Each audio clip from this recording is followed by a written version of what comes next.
I'm Tiffany Bowie Rothman. I was a political refugee from Vietnam. The last time I was there was in April 28, 1975. My late father dropped us off at some American diplomat's home near where we were in Saigon and drove away. That was also the last time I saw my father.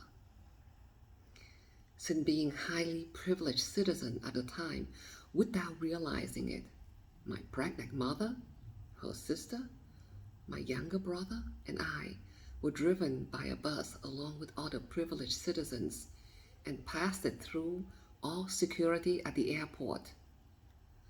The bus stopped at an American military cargo plane that was readily opened up for entry at the bottom of the plane.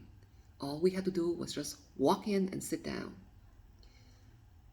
We flew out peacefully a couple of hours before the airport was bombed. We landed at Taichung Airport.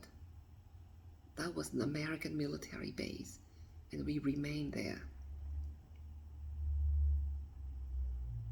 We were supposed to go directly to California from there, since some of us already have family living in California.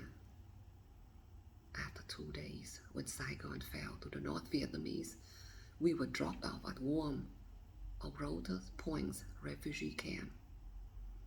There was some running water, but no real bathroom. I should have realized that this was the turning point of my life, since we were war refugees, but I didn't, since I was still a child just entering middle school. I didn't realize that not only was the struggle beginning to learn a new language and culture, but also adapting to the new weather of the northern part of the US, as well as the adjustment of the brutal emotional and economic situations. I was at the age that I was not young enough to lose my accent in learning the new language, but not old enough to understand that this was a new situation that would be filled with hardship.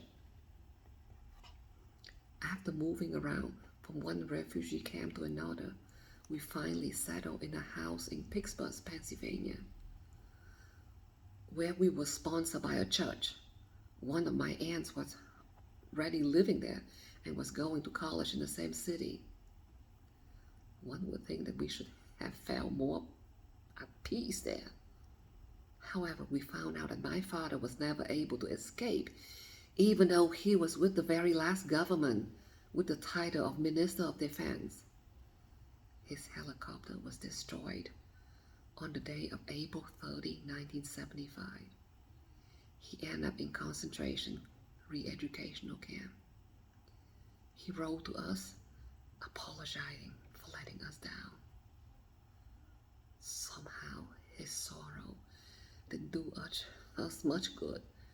He died in Saigon in early May of 1988.